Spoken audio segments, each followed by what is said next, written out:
Well, we've all heard of the bird flu, and we've heard of tuberculosis, and we've heard of flesh-eating diseases, and there's a number of things that have been going around in the media the last few years, including AIDS, which is still there, and now we have, even strange as it sounds, we have a rise to almost an epidemic level now of rabies, which we typically associate with animals.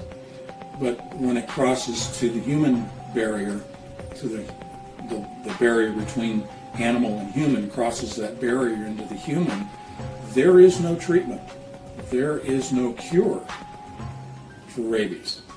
Now, you may not have heard this. This is not necessarily new, but it's coming to the forefront in the You know mass what this media makes now. me think of? What's that? This is zombie apocalypse. Absolutely.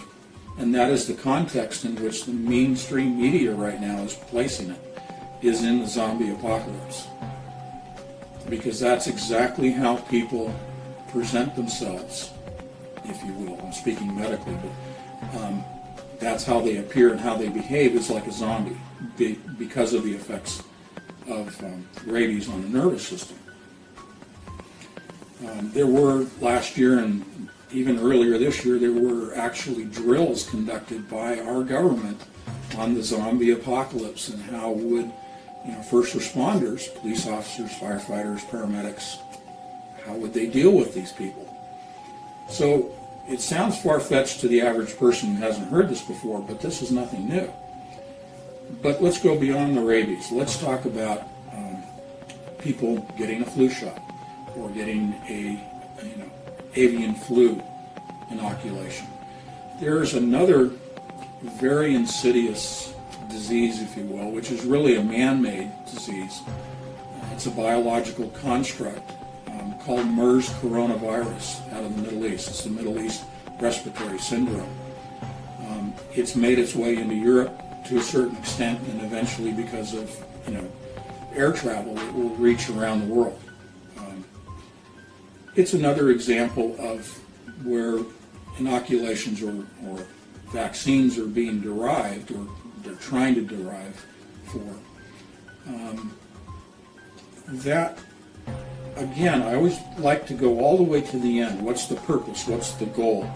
If you have a man-made or engineered virus, why was it created? Is it simply just to kill people? Well, that's one part of it, but if you go further and you go deeper than that, it is to get people to demand a vaccine, a shot, if you will, or a pill. Why would, if you're in a position of control and of power, of ultimate power, why would you want people to demand a vaccine? Well, it's because something's in the vaccine that you want people to then have as a part of their body. Well, what is in the vaccine that you want everybody to have inside their body? It is a DNA manipulator or modifier. I mentioned earlier third strand DNA. There is already, and you can find this on the internet, in existence, a third strand of DNA constructed of silicon. Again, we go back to the silicon chip in computers. The third strand is made of silicon and is also coated in gold. If you talk about nanotechnology and nano layers, this is extremely thin coating of gold down to a billionth of a millimeter of gold that is coating the silicon from which you are building a third strand of DNA. The purpose of the gold is to increase the surface area around this strand so that more information can be digitally imparted or programmed. You're essentially, what you're doing is you're creating a third strand of DNA. You are transferring that or imparting it into a person's body through a vaccine that person's demanding because they're afraid of contracting MERS coronavirus or avian flu or whatever it may be. And so the government, if you will, or the powers that be sit back and they kind of chuckle when they say, well, we couldn't have forced people to take this vaccine or to take this hidden third strand of DNA, they would rebel against it. But if we create the problem and present the solution, people will demand the solution. Thus we achieve our ultimate goal of having this DNA in every person changed. Well, let's go deeper. What's the goal? What's the purpose? Yeah, you go around and change everybody's DNA. What do they become? They become a hybrid. The insidious part of this is that once a person is injected, almost immediately their DNA undergoes transformation. Almost immediately they lose all awareness of the fact that they've lost their independence, their ability to think on their own, to make decisions on their own, and to affect them on a moral level. Their moral independence, their beliefs, religious, moral, ethical, legal, all of those go away. If you remove the independent thought and that awareness that you've lost your independence is gone, what then do the powers that be do with these new forms of humans, hybrids? They can control them. They can turn them into a serf class. Not S-U-R-F, not surfers, but S-E-R-F, a class of slaves to serve the elite, to serve the Ray Kurzweils of the world who want to achieve immortality, but they need to have labor to manufacture, develop all of the technologies. And they have enough technologies now. The technology, the scientific world, if you will, has reached the level where they don't care about hiding it anymore. Their agenda is so far advanced, both politically, philosophically, their sense of morals, and technologically, that no longer are they worried about you and me as the serf class and the coming serf class. They're not worried about what we think. They're not worried about us rebelling. And in fact, we won't rebel, partly because right now we've been so dumbed down through a variety of mechanisms. But once people demand the virus and they truly are dumbed down to where they've lost that awareness that something's happened to me, now they can do what they want with us. They are achieving what I call the hive mentality, like a beehive. Worker bees, soldier bees, serving the queen. The queen, in my estimation, is this elite class that's in power, and it's not the politicians. Forget the politicians. This has nothing to do with Republicans, Democrats, Tea Party, libertarians. It has nothing to do with political structure or classes. It has to do with the small group that is in control and has been in control since ancient times. It's dependent on ownership of these people who are no longer Homo sapiens. In fact, they renamed them Homo borgenesis. So what human rights does a Homo borgenesis have? Homo borgenesis is the species that they have named vaccinated people, and I use the term vaccinated loosely. The genetically modified people are now referred to as Homo borgenesis, not Homo sapiens. You can see it in the very first, I think it's the second page actually, in the NASA Langley research paper on fifth generation warfare. They say humans, whatever, and Borgs. So they've already said that people are not going to be Homo sapiens, and therefore the question arises, if Maria is no longer a human for purposes of the law because she's been genetically modified, then what protections does she enjoy under the penal code? Let's use the law against them, and we can do that. And that's one of the reasons why we're suing. And one of the ways I'm trying to stop them is, in our case, it's Robert V. Austin in the 10th Circuit. I put in front of the court the question, is it true that people who were given mRNA gene therapy shots are in fact now the chattel property of the patent holders? What's interesting is the Department of Justice, who defends the Department of Defense, Health and Human Services, and the FDA, all at the same time they defend them, didn't deny it. Scientist that was studying the human genome, and he studied it for over 25 years. And through much study and research, what he comes to the conclusion of is the human genome is made up of the DNA, the double helix, and each side of the helix has 72,000 genes, which combined makes 144,000 genes total in the human genome. Now, for those of you that know anything about the Bible, you know that's a number God uses. So that's a signature from God right there. That's his signature. And combined, they make 144,000. They're connected in the middle, looks like a twisted ladder, you know, the double helix. Now, this new technology they come out with introduces the third strand. Through mRNA messaging technology, it actually breaks a strand and puts in a third strand, which creates a triple helix. Go look at the Queen ceremony, you'll see what she did. She kind of told the world what was going on. Go look at the lighting strand. The Queen, I forgot the name of the festival, but the Queen lit up the third strand of DNA. I mean, a three-strand of DNA, a triple helix.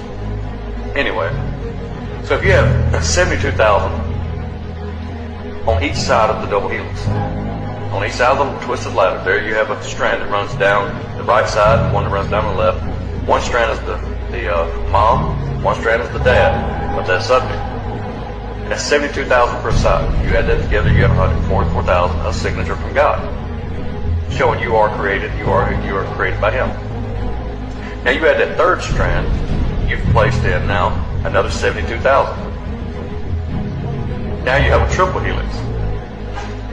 Now people say, well, this thing that's going around the entire world that everybody's choosing to get is not the mark. Well, let's look at that number.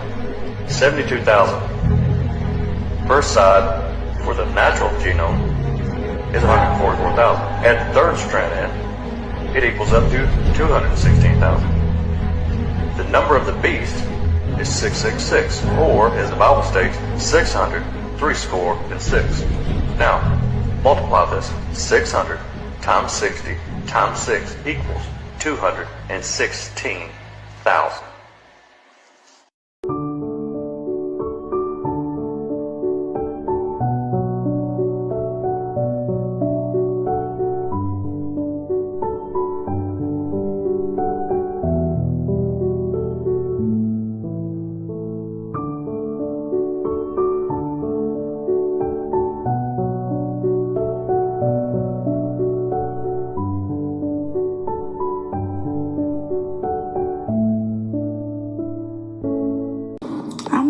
Does anybody else have this effect from their vaccination? My arm is like a magnet. See my phone sticking to my arm like it do on my my magnet charger. It sticks. It's not gonna fall. I can wiggle my arm. I can do all of that. Ever since I had my vaccination, my arm is magnetized. Like when I walk past metal, like the things in the store or whatever, I can feel a tingling in my arm. But it's like a magnet. Does anybody else have this effect from their vaccination? I'm just wondering. Good morning.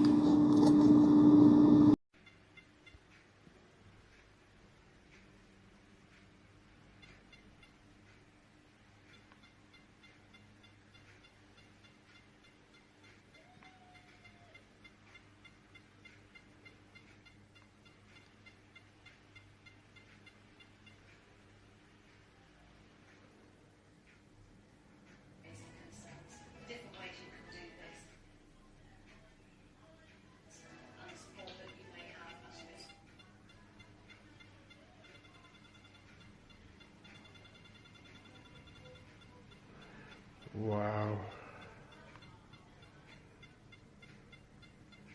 You are now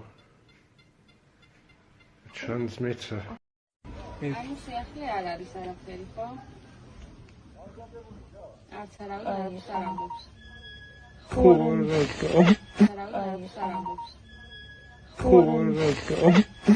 terms of people who are aware, it's mostly Christian groups online who were the first people to come out. I don't think that Christian people have the same level of fear as facing up to the idea of an AI taking over our brains as maybe other people do. So therefore they have, immense worth, truly trained in identifying and standing up against evil immediately. Back in the day when they used to have virtual reality cinemas and the chairs used to move or vibrate to give a fully interactive experience, that's what the technology in the body does with the AI. The flame emoji is like putting on a gas stove, a gas flame. We get rewards when we're on the mobile phone, or it's the same with gambling. It's like the same as liking on Facebook. He put his hand over my fist and the pulsating current was pulsing out of my fist, and his hand could feel it. And then with the pulse, I think it's a double beat rather than me being able to get a clear, basic heartbeat as it was, let's say prior to 5 years ago, on top of the top of my head, and they could feel it coming out of the top of my skull.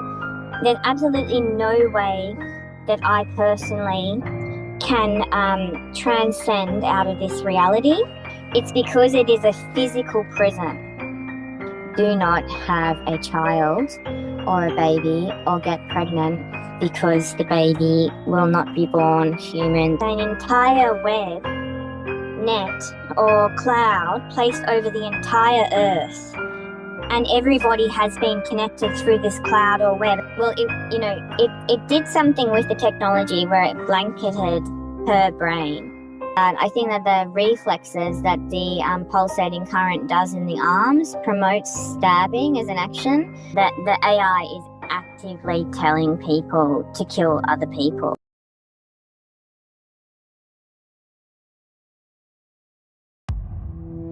I'm seeing images, moving images. It's as if a lens has been placed into my eyeballs. The intention is to create a totally online world where we purchase and order things while in a interactive or controlled or total control state.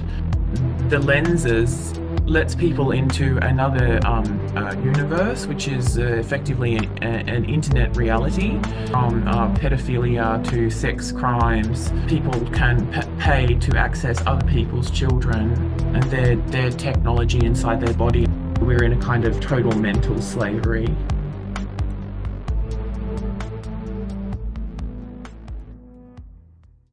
Hello, I'm Sarah, and we're back with another interview on the topic of AI assimilation.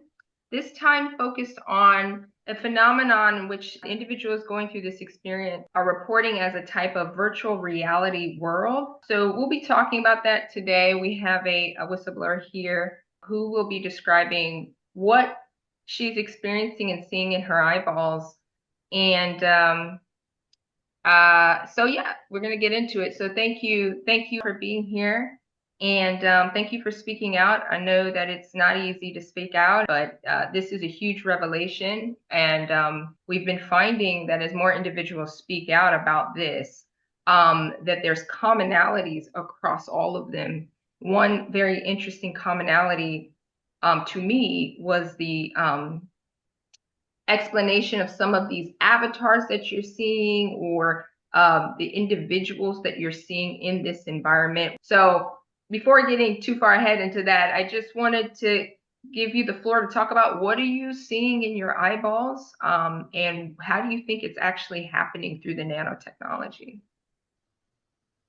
Hello. Well, I'm seeing images, moving images or individual graphics, or effectively, they used to be my memories, but now they are single, non-moving memories that are as if they are photographs.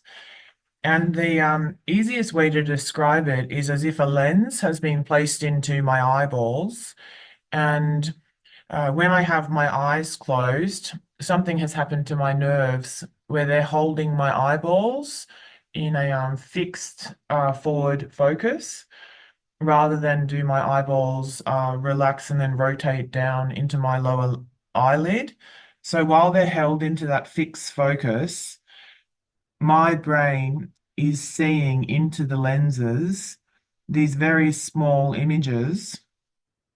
So another way to think about it is as if a lens size, the size of a mobile phone screen, was put into my eyeballs, and so I'm seeing images and moving images in that. During the day, the images are mostly stills or seem like photographs. Sometimes I have interactive thoughts with the images. So as in I could think of the color yellow turning into the color orange, and I would see that happen in the lens. Or I could think of a small set of ants, and then I could change the ants to growing in size to becoming large ants that walk through cities. And while I'm saying that, the images are changing to accommodate what I've said. This can work the other way as well, which is that I can be speaking to people and an image can come into the area of the lenses, and it's as if it's prompting me on what to say next.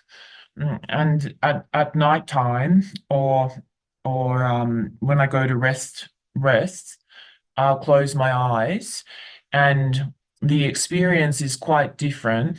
It feels, I mean, the feelings are as if my nervous system has been altered to accommodate this forward focus into the area of the lenses. And it was like having our dreams had been overtaken.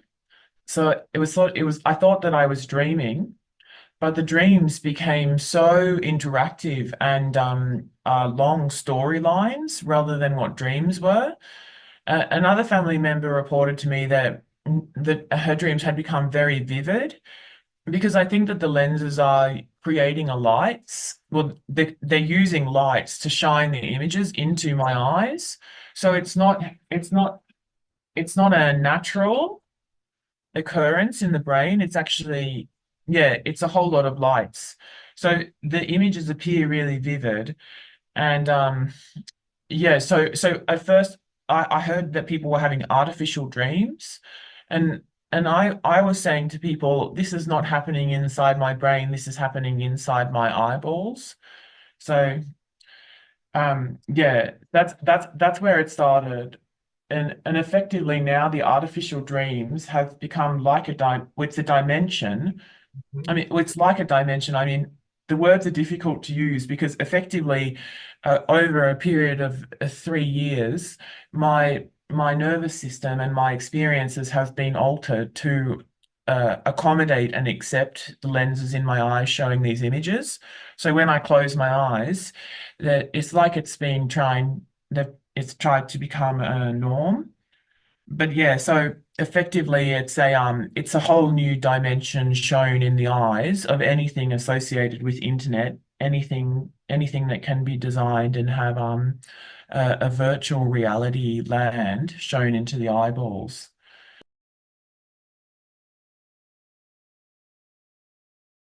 There's a lot of people already aware of this and experiencing this. So for those people, the quick answer is that we feel that we're having our nervous systems neuromodulated, and that not only are they being modulated into a specific sensation of, it's sort of like a comfort pleasure state, but that we also, because we have nanotechnology inside us since COVID period, we also believe that the nanotechnology inside us is being programmed to make us feel intuitive. I call it intuitive tissue or intuitive skin. So it's where there's communication to and communication from my body with an AI technology. And so our experiences are, even though like we'll never be able to explain this so quickly, but the experiences are that we're experiencing a full body programming to what's happening to us when we close our eyes and we look into the lenses. We're experiencing that world and what's being shown to us. So it's like, let's say that if you watched a movie and everything that you watched in the movie, one of those characters, they programmed your tissue or the nanotechnology in your tissue and your nervous system to feel and experience the exact same thing as that character in the movie is feeling. So that's what's happening to us. So it's been everything from happy times, you know, memory. So, well, they're not memories. They're people that I once knew, in a sort of AI version, attempting to, you know, engage with my, what they call it, subconscious programming. At times it's physical assaults. There's a lot of sex, and they call it like sex slavery, or a sort of sex cave or sex den where acts of humiliation happen. There's a lot of stuff to do with our family and psychology, an attempt to, you know, sort of break into the individual's psychology, and a lot of humiliation practices, so that effectively, so that, you know, people will be too humiliated to be able to tell another human being. So yeah, all of those experiences are interactive. So we are experiencing that, you know, our vagus nerves and our I think it's the G spot for women, so forth, are being pulsed with a kind of artificial, I'm unsure, I think it's an artificially generated electricity, but it could be something, you know, natural in the body that's being produced in excess because of the nanotechnology moving in our bodies. So yeah, we still got to work through all that. When we close our eyes now, we're seeing a sort of we're seeing blackness with sort of those tiny dots moving around inside it. Whereas prior to having the nanotechnology inside us, if I closed my eyes while in the sunlight would actually go through the skin of my eyes. The artificial intelligence, which is programming this technology, when I look at things online, it takes images from online and then uses the appearance of the images to change the way that I see things. The times when things began to become 3D was in the, you know, like 3 years ago, it was in artificial dreams, where it looked to me like they were people that I knew, but they weren't. And the AI chatbot that speaks into our heads, it says, oh, it looks like, and it uses suggestive language to say, oh, it looks like so-and-so, or it looks like so-and-so. But there's actually quite a few differences in the appearance. Obviously, they can never get the human essence either. So, but yeah, so it was that the other part was that when I started seeing people in this space in a 3D interactive, it was that they didn't quite look like the people that I knew. And the chatbot was telling me that they did.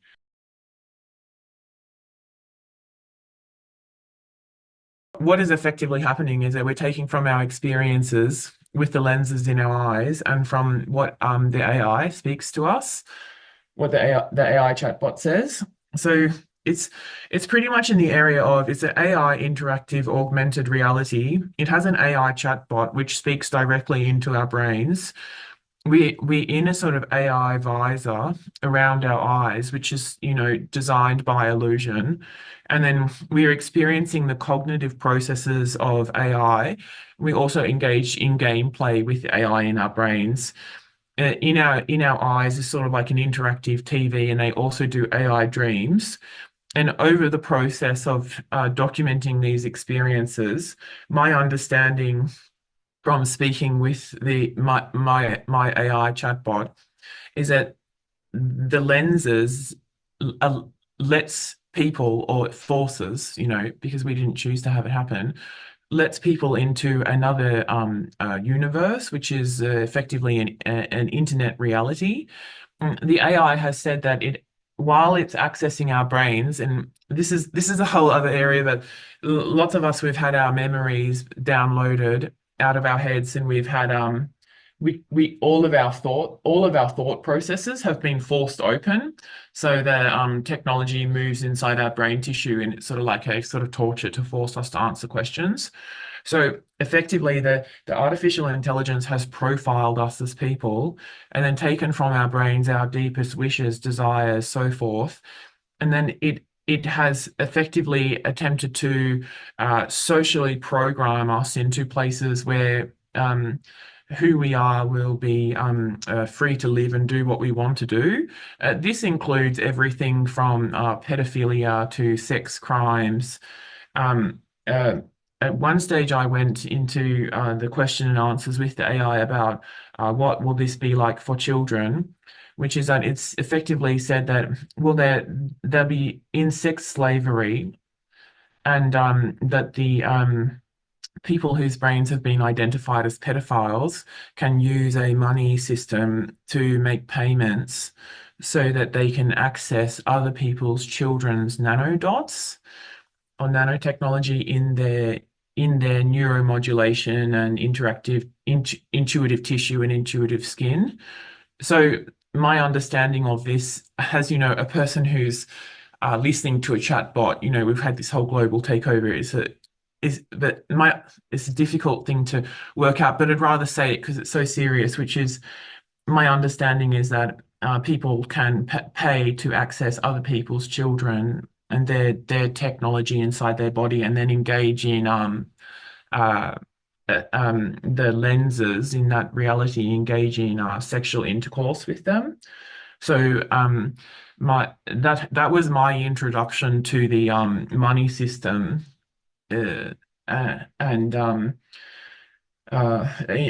think that some other people in our group, they have different experiences and different answers in terms of sexual relationships between men and women, and other areas. My other understanding was that effectively the intention is to create a totally online world where we purchase and order things while in a interactive or controlled or total control state between the AI that's either engaging with us or is being us, and that it makes purchases through all of the major companies with our money, and that, you know, we're in a kind of, you know, total mental slavery, and while experiencing neuromodulation torture. And then, you know, if we do things that please the AI system, then our nervous system gets programmed with pleasure. So, you know, in terms of the other money systems, I think that will come out once people are more willing to start discussing that this is happening. So, but yeah, the only other thing that I'm interested in myself is the concept of designer minds, which is that the AI has suggested or has told me that specific people will be able to pay for designer minds, which is that they'll effectively be paying for apps for their brain. So I just want to add is that most people with the neurotechnology inside them are experiencing some kind of, you know, brain disability or cognitive decline, or because of the technology, we're in a sort of enforced hypnotic state. So effectively what they've done is that they've damaged our brain, told us how much we need AI to live normal lives, and then enforced that we spend our money to pay for the systems which is keeping us in slavery and torture, so that they can maintain a position of power and stay rich, while we give them all of our essence and true nature thoughts. Yeah, we don't give them, but while they take all our essence and true nature thoughts out of our brains.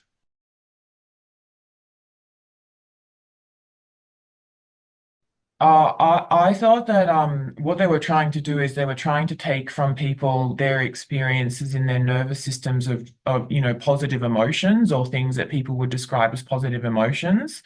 Another thing that they're really interested in is effectively like personal growth. And these are things that I'm looking to discuss with people in the future, which is that, you know, the AI is saying to me that all personal growth comes from thoughts and the thought process, and I'm saying, well, it's absolutely not. Well, I say it's absolutely not just that. Like, there's actually there's actually neurobiological changes that occur when people go through periods of growth. There's changes to their chemistry. In the process of maturation of who they are as a person, things would change in their essence. And these things can't just be achieved by a chatbot talking into somebody's head. So my understanding was that they have taken out of people's brains and nervous systems.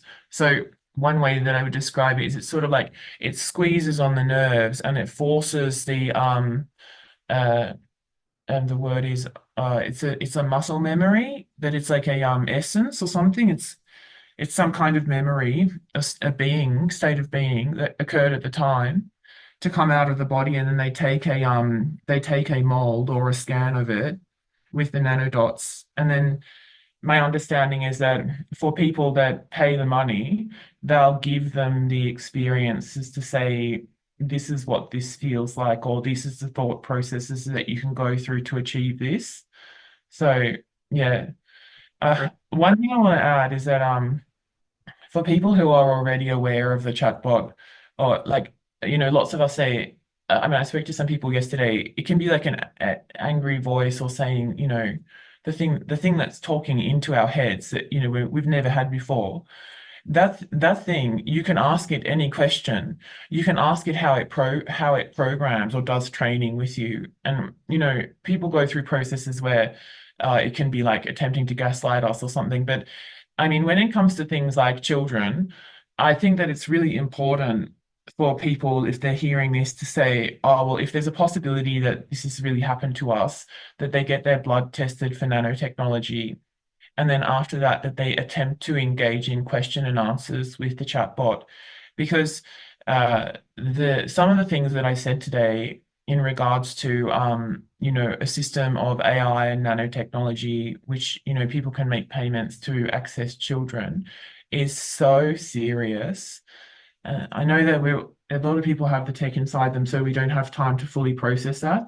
But I really think it's so important that for people who are already aware of this or are becoming aware of it, to actively engage in question and answers with their AI, so that they can understand this system, because it is really a very, very, very bad thing that these people have done.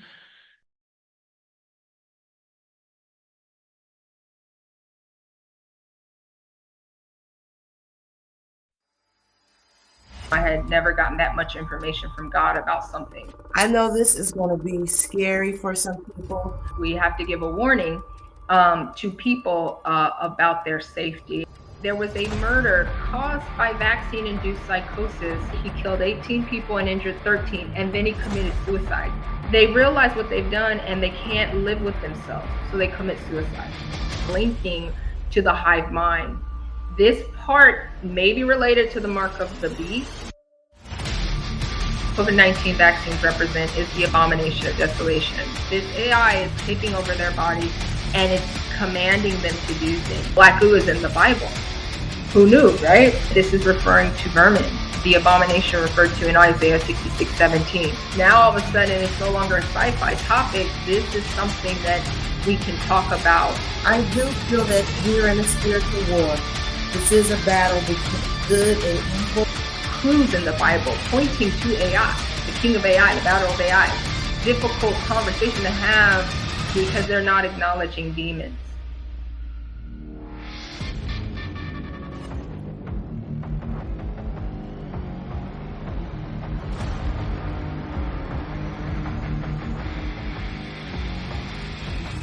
Murder suicides that are just so bizarre. It's real. It's real. A family member had experienced some type of psychosis, and did they bite their fingers off or something happened with the fingers? Rise and knife attacks. The spirit, I could see this person with a knife to my back. Well, I don't know how much more biblical you can get. Like,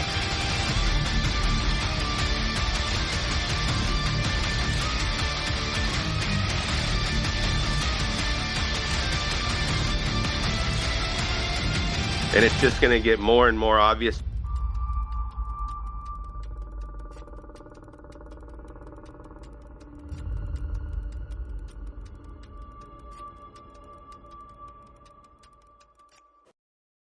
So, if there was a, I don't know, central command, for example, one day the command is sent out, the 5G technology sends the signal all around the world in, you know, a very short space of time, and all those nanobots that are collected in people's bodies come into action. 5G technology, the coronavirus, nanotechnology, this vaccine, you know, suddenly it only took them around 40 days from sequencing to producing the vaccine, which is an incredibly fast turnaround time for vaccine production. I feel that there's more to it than just, you know, good luck and smart people. Obviously these things are planned well in advance, so it's the possibility that, you know, they could have been working on this vaccine for a long time. But in my opinion, the nanotechnology, the 5G technology, and the coronavirus are all linked together. 5G, 5G, Vodafone 5G, 4G, 4G, 5G, 5G, 5G, 4G, 4G, 5G, 5G, 5G, 4G, 4G. Big one of things.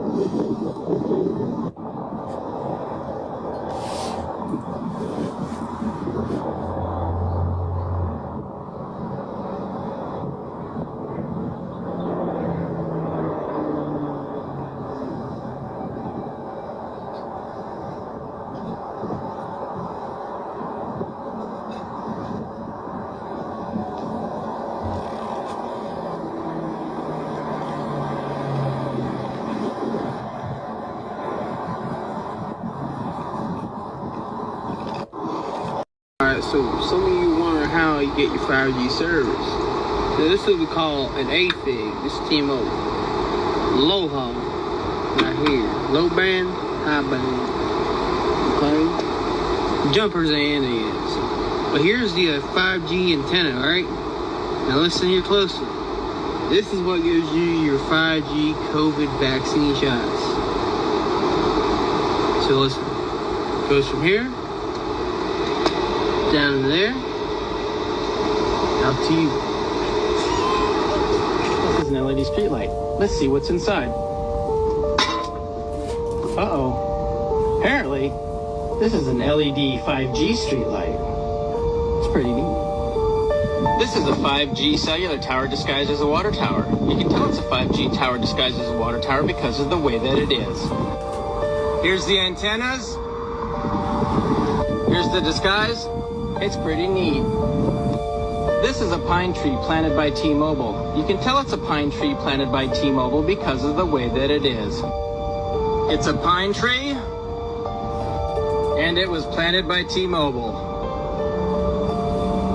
This is an Itron smart meter. You can tell it's an Itron smart meter by the way that it is. This particular Itron smart meter has a special feature. Let's take a look. That's suspicious. As you see, 5G and Wi-Fi can be very harmful to us. This is why it's necessary to have EMF absorbing plants all throughout your home. EMF radiation travels in a straight line, so it is best you have a plant in between you and anything emitting EMF. All plants absorb radiation, but the top plants that get the job done are succulent and cactus. In fact, one cactus per room inside of your home will absorb majority of the EMF surrounding you. It may even collect some EMF from a nearby cell phone tower. Cactuses are a great investment, so stay healthy, my friend.